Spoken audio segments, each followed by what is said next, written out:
तो दोस्तों ये वीडियो आपको एंड तक देखना है। ये जो अभी हमने इस वीडियो की शुरुआत में देखा, जो मैंने कहा, ये कुछ रियलिटीज़ हैं हमारी कंट्री की। रियलिटी ये है कि 130 करोड़ की पॉपुलेशन में सिर्फ 30% लोग इंग्लिश बोलते हैं। अब आप ये पूछोगे कि भाई India is the second largest country that speaks English. ये एब्सोल्युटली करेक्ट है। पॉपुलेशन के हिसाब से यस, यूएस के बाद इंडिया का नंबर आता है जहाँ पे इंग्लिश सबसे ज़्यादा बोला जाता है। लेकिन अगर हम इंडिया की पॉपुलेशन की बात करें, उस रेशियो को देखें, तो ये सिर्फ 30% है guys, and that is pathetic. तो आपको नहीं लगता कि ये हमारी काबिलियत पे, ये हमारे इंग्लिश सीखने की अप्रोच पे एक बहुत बड़ा सवाल है? कुछ है जो ठीक नहीं हो रहा है। ये रही बात रियलिटी की। ओके, कुछ रियलिटीज़ ऐसे भी हैं। देखो, जैसे अगर आप YouTube पे जाओगे और YouTube पे जाने के बाद सिर्फ हिंग्लिश टाइप करो, HINGLISH, तो वहाँ पे आपको पता चलेगा कि कैसे हम मजाक बने हुए हैं। हम जिस तरीके से इंग्लिश बोलते हैं ना, उसका मजाक बनाया जाता है यार। No, this is not the right approach. हमें ये रियलिटी को बदलना है। DC इंग्लिश को शुरू करने का मेरा मेन मोटिव ही यही है कि जिस अप्रोच से हम इंग्लिश सीख रहे हैं वो अप्रोच अभी गलत है, उसको चेंज करने की बहुत बड़ी ज़रूरत है। और ये जो अप्रोच, इसमें हम क्या गलती करते हैं इसको अभी बताता हूँ थोड़ी देर में। ये तो रही बात रियलिटी की, ठीक है। अब आते हैं कुछ प्रॉब्लम्स जो हमारी है। अब ये जो कंडीशन अभी हमारा है, इस कंडीशन के ज़िम्मेदार हम खुद हैं, कोई और नहीं है। अगर आप ये कहते हो कि इन्वायरमेंट है, या फिर सर हमें टीचर्स नहीं मिलते, या फिर हम किसके साथ बात करें, ये सारे एक्सक्यूज़ेस हैं। ट्रस्ट मी, सुनने में बहुत वैलिड लगते हैं एक्सक्यूज़ेस, लेकिन वो सारे झूठ होते हैं गाइस। एक्सक्यूज़ेस और लाइज, हमें उनको सुनना ही नहीं है गाइस। एक्सक्यूज़ेस प्लीज़ मत बनाओ। आप क्या कह रहे हो? लोग मेरे पास एक्सक्यूज़ेस लेके आते कि सर मुझे टाइम नहीं मिलता, मैं काम करता हूँ और मेरी इतने घंटे की शिफ्ट होती है। Come on guys, I mean अपने प्रोग्रेस के लिए, आपके खुद के 24 घंटे में से आपके खुद की प्रोग्रेस के लिए आपके खुद के पास टाइम नहीं है। क्या कह रहे हो? ज़रा सोच के देखो, क्या इतनी सस्ती है? मतलब एक्सक्यूजेस से भी ज़्यादा सस्ती हो गई आपकी खुद की प्रोग्रेस। आप अपने सेलफोन्स अपग्रेड करते हो, आप अपना घर, किचन को भी मॉड्यूलर बना लेते हो, लेकिन खुद को कब अपग्रेड करोगे यार? तो ये है। ओके, तो अप्रोच कहाँ पे गलती होती है मैं आपको बताता हूँ। एक छोटा सा बच्चा जब स्कूल जाता है तो इंग्लिश लैंग्वेज उसके लिए एक सब्जेक्ट के अलावा कुछ नहीं होता। ये रियलिटी है। वो क्लास तो अपना अपग्रेड कर लेता है, 1 से लेकर 2, 2 से 4, और धीरे धीरे ग्रेजुएशन तक हो जाता है, चला जाता है वो। लेकिन वो इस चीज़ पे ध्यान नहीं दे पाते हम कि वो खुद क्या इंग्लिश बोल पा रहा है या नहीं। हम इस चीज़ पे कभी भी उस एंगल से गौर ही नहीं करते। इंग्लिश एक लैंग्वेज है, सब्जेक्ट नहीं। ये बात हम कब समझेंगे? और लैंग्वेज बोला जाता है, बोल के जज किया जाता है कि बंदे को कितनी भाषा आती है। एक भाषा है ये, और उसको आनी चाहिए बोलना, यहीं से जज हुआ जाता है। तो भले ही तुम ग्रेजुएट हो जाओ और आपके पास अच्छी सी डिग्री आ जाए किसी भी स्ट्रीम पे, लेकिन अगर आप इंग्लिश बोल नहीं रहे हो तो फिर रिजल्ट्स तो यही होंगे ना जो आप देख रहे हो। 93% इंजीनियर ग्रेजुएट्स को नौकरी नहीं मिल रही क्योंकि उनकी इंग्लिश अच्छी नहीं है। ये एक मेजर रीज़न है जिसकी वजह से उनको नौकरी नहीं मिल पाती। अब आज के ज़माने में अच्छी नौकरी भी तो ज़रूरी है ना। सोच के देखो ये बात। तो बचपन से लेके हम बच्चों को पढ़ाते हैं, अप्रोच ही वहाँ पे गलत हो जाता है। तो इस चीज़ को चेंज करना है। ओके, उस 30% से हमें कम से कम 50% से ऊपर चले जाना है। जिस हिसाब से इंग्लिश यहाँ पे यूज़ होता है, हर न्यूज़पेपर, हर चीज़, हर सब्जेक्ट इंग्लिश में होता है। रिजल्ट तो कुछ और होने चाहिए थे, लेकिन ऐसा हो नहीं रहा। क्यों? क्योंकि हमारी अप्रोच गलत है। दूसरी चीज़, हमारी एक्सक्यूजेज़। भागते फिरते हैं हम, अगर कहीं अपॉर्चुनिटी मिलती है हमें इंग्लिश में बोलने के लिए, तो हम एक्सक्यूजेज़ बना के भाग जाते हैं। मैंने एक स्टूडेंट से कहा कि भाई कल तुम्हारा उसका प्रॉब्लम ये था कि उसको कॉन्फिडेंस नहीं आता था, वो बहुत ज़्यादा नर्वस होता था। तो मैंने उसको कहा कि कल तुम आके 10 मिनट के लिए क्लास तुम खुद हैंडल करो, इंग्लिश में कुछ बोलो। अगले दिन वो आया ही नहीं। तो जब मैंने फ़ोन करके पूछा कि क्या हुआ, तुम क्लास में क्यों नहीं आए, तो कहने लगा सर मेरा ये है, मेरा वो है, मतलब वही XYZ एक्सक्यूजेस। तो ये तो वही बात हो गई ना कि भाई तुम्हें तैरना है लेकिन पानी में कूदना भी नहीं है। तो ऐसा कब तक करेंगे हम? तो इसीलिए I thought of starting DC English so that I can reach to each and every people who is suffering. We are not learning English at the moment, we are suffering. Result तो यही कहते हैं भाई। मैं नहीं कह रहा हूं, जो अभी आपने देखा शुरू में, वीडियो के शुरू में, ये कह रहे हैं। कभी गूगल करके देख लेना आपको, ये तो कुछ हैं जो मैंने उठाए हैं, ऐसे बथेरे पड़े हैं। गूगल करोगे तो हज़ारों वेबसाइट्स मिल जाएंगे जहाँ पे आपको पता लग जाएगा कि इंडिया की क्या कंडीशन है स्पोकन इंग्लिश पे, क्या क्या चैलेंजेस हैं। कभी गूगल करके देख लेना। तो ये एक बहुत ही इम्पोर्टेंट फैक्टर है। I want to reach out to all the people that who needs help on this. हम कभी स्कूल की पढ़ाई में ये गौर नहीं करते कि भाई अगर मेरा बच्चा स्कूल से पास आउट होके इंग्लिश में अच्छे मार्क्स लेके निकल रहा है तो फिर वो सुन के क्यों नहीं आइडेंटिफाई कर सकता कि ये बंदा जो इंग्लिश बोल रहा है ये ब्रिटिश है, ये अमेरिकन है, ये ऑस्ट्रेलियन है। ग्रेजुएट होने के बावजूद हम हॉलीवुड मूवीज़ देखने से घबराते हैं, हमें समझ नहीं आती। ऐसा क्यों होता है?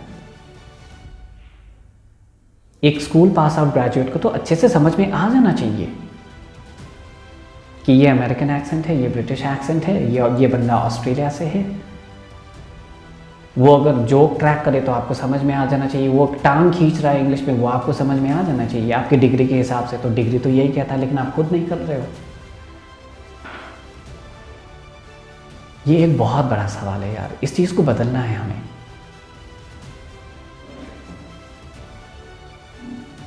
हम कब तक ऐसे रहेंगे? 1947 से और उससे पहले ब्रिटिश ने इंग्लिश इंट्रोड्यूस किया था यहाँ पे, ओके। उसके बाद धीरे धीरे जो इंग्लिश की जो ओरिजिनलिटी होती है ना, वो लूज हो गया कहीं ना कहीं पे। आप खुद सोचो यार, अगर आपको कोई भी चीज़ सीखनी हो तो आप किसी एक्सपर्ट को ढूंढते हो, राइट? अगर आपको कोई बीमारी है तो आप एक्सपर्ट डॉक्टर के पास जाते हो, क्योंकि उसे पता है, उसे एक्सपीरियंस है, तभी तो आप उस डॉक्टर के पास जाते हो। तो क्या हम इंग्लिश सही सोर्स से सीख रहे हैं? मैं ये नहीं कह रहा हूँ कि मुझे सब कुछ आता, no, I am still learning. लेकिन सही तरीके से सीखना बहुत इंपॉर्टेंट है, और सही अप्रोच से सीखना उससे भी ज़्यादा इंपॉर्टेंट है। हमारे दिमाग में बहुत सारे मिसकंसेप्शंस हैं इंग्लिश को लेके, कि इंग्लिश एक बाबू लोगों का लैंग्वेज है, ये सिर्फ ऑफिसेस और स्कूल्स के लिए है, हमारे लिए नहीं है। हम ठहरे मिडिल क्लास लोग, ये वो फलाना ढिमका। नहीं, ये सिर्फ एक लैंग्वेज है, और जिस तरीके से आप हिंदी मराठी बोलते हो उसी तरह से इसको भी बोलने का एक तरीका है। उस तरीके को पकड़ में आ जाना चाहिए बस। हमारे सीखने के तरीके भी कुछ बहुत गलत हैं, ट्रांसलेट करते हैं हम। एग्जाम्पल के लिए, अगर आपको ये बोलना है कि मेरी तबीयत ख़राब है, माई हेल्थ इज़ बैड, सुनने में सही लगता है, मेरी तबीयत ख़राब है, माई हेल्थ इज़ बैड, लेकिन ये एक्चुअली इस तरीके से एक्सप्रेस नहीं किया जाता। आई एम फीलिंग सिक, ये होता है करेक्ट एक्सप्रेशन इंग्लिश में। और भी तरीके हैं, I am feeling under the weather, और I am not well today. इस तरीके से एक्सप्रेस किया जाता है, लेकिन हम क्या करते हैं, मेरी तबीयत खराब है, सीधा ट्रांसलेट करो, माई हेल्थ इज बैड। ये अप्रोच ही गलत है, तभी तो वो इंग्लिश नहीं इंग्लिश हो जाता है।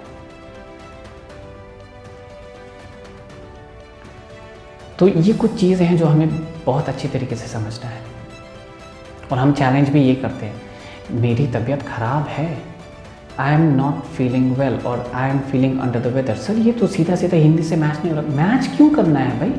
मैच ही तो नहीं करना है हिंदी के साथ। हिंदी का अपना तरीका है एक चीज़ को एक्सप्रेस करने का, इंग्लिश का बिल्कुल अलग तरीका है उसी चीज़ को एक्सप्रेस करने का। ये बात हम कब समझेंगे? लैंग्वेज अलग है, ग्रामर अलग है, कल्चर अलग है। हिंदी का अलग अपना चीज़ है, या फिर आपका जो भी नेटिव टर्म हो उसका अलग तरीका है, तरीके अलग हैं। जब रास्ते ही अलग हैं तो फिर आपको फिर इधर उधर करने की क्या ज़रूरत है? वहीं पे तो कन्फ्यूजन शुरू होता है, स्ट्रगल वहीं से शुरू होता है।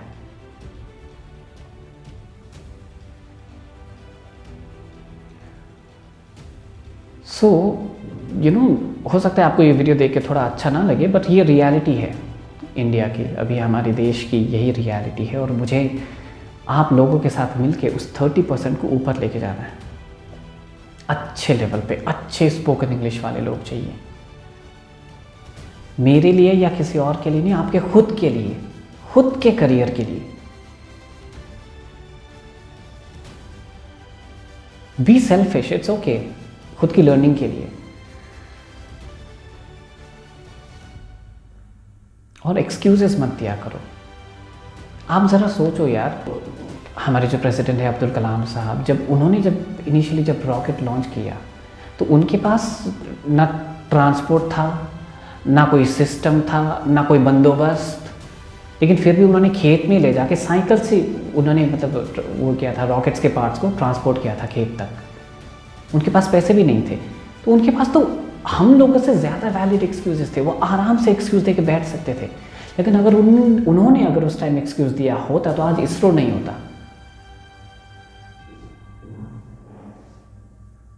आपके एक्सक्यूजेस, आपके खुद को आप खुद अपने पैरों में जंजीर बांध रहे हो, कर क्या रहे हो? और इसका भी एक रीज़न है ना, क्योंकि हमने एक कंफर्ट जोन बना रखा है हर चीज़ के लिए।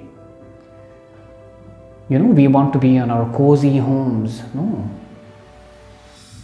जब तक बाहर नहीं निकलोगे तो कुछ अचीवमेंट नहीं होगी। If you want to achieve something then you will not get the achievement on your bed.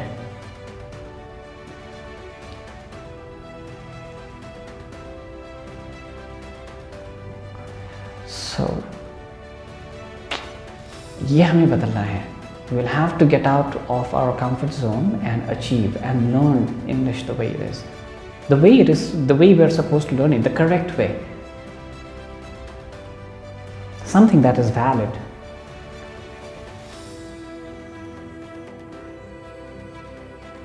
और हमारे इस सिचुएशन का फ़ायदा पता नहीं बहुत सारे लोग उठा रहे हैं। ग्रेजुएशन के बाद लोगों को अच्छी नौकरी चाहिए, ठीक है। अब उस बंदे को अब रियलाइज़ होता है, जब नौकरी सामने आती है ना, तब उस बंदे को रियलाइज़ होता है कि भाई जो मैंने बचपन से लेके अब तक इंग्लिश को मिस हैंडल किया था, भाई ये तो एक बहुत बड़ा ब्लंडर था। अब भाई इसको कवर अप कैसे करें? तो भाई ढूंढो ऑनलाइन जाके ट्यूटर्स अच्छी तरीके से, और ट्यूटर्स ढूंढने के बाद फिर वो आपका फ़ायदा उठाएंगे। जाहिर सी बात है भाई, मुझसे सीखो 21 दिन में इंग्लिश, मुझसे सीखो 3 महीने में इंग्लिश। आप जरा खुद से पूछ के देखो, do you really think that it is possible? 12-13 साल का एक्सपीरियंस आप 3 महीने में कैसे लेके आओगे? मुझसे पूछो, मैं 21 दिन भी नहीं लूँगा, मैं 1 दिन में बता दूंगा सब कुछ, जो कुछ भी मुझे आता है, कुछ बिना कुछ छोड़े मैं आपको 1 दिन में सब कुछ सिखा दूंगा। सीख पाओगे? आप कितना सीख पाओगे, कितना ले पाओगे, हैंडल कर पाओगे? तो ये एक मिथ है। ओके, हमें अभी से आज से शुरू करना पड़ेगा if you really want to progress. और अगर धीरे धीरे प्रोग्रेस होता है तो उसको अलाउ करो। हड़बड़ी नहीं करना है किसी भी चीज़ को सीखने में, कि आग ज़्यादा दोगे तो दाना जल जाता है।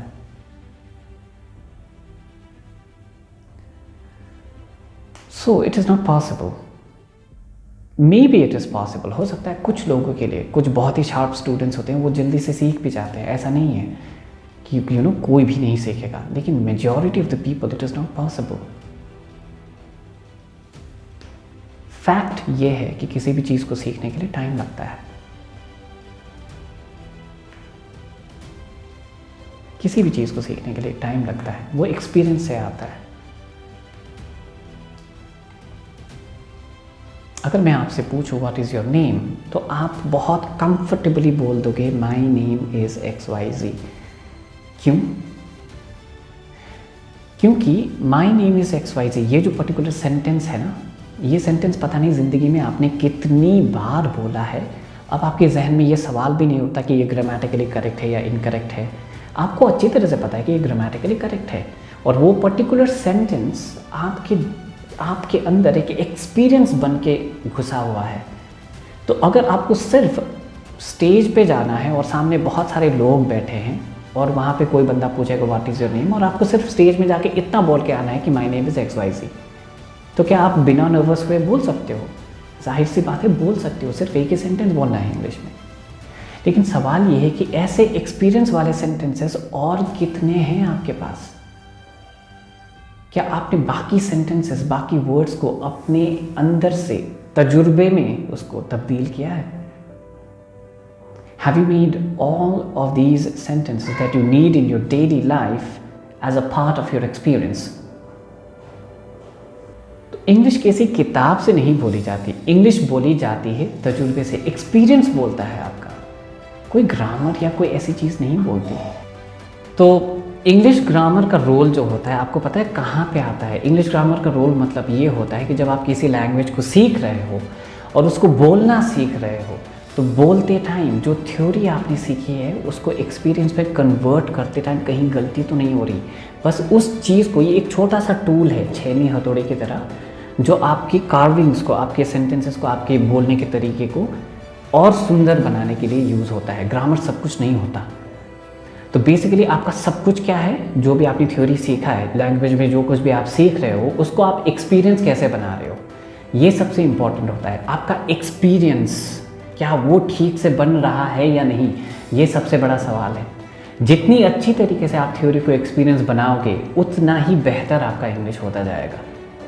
तो सही अप्रोच ये है, लेकिन वो हम कर नहीं रहे हैं। हमारे लिए क्या होता है कि ग्रामर पढ़ो, मार्क्स लेके आओ, क्लास 1 से लेके ग्रेजुएशन तक करो, लेकिन खुद कितना बोल पा रहे हो उस चीज़ पे हमें ध्यान नहीं जाता।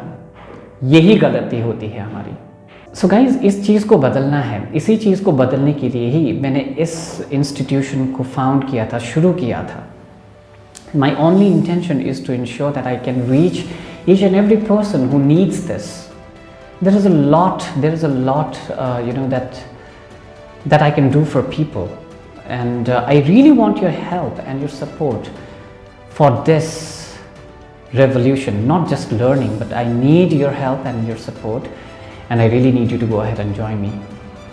So come be a part of DC English and join me in this revolution to change our country so that we have a brighter future.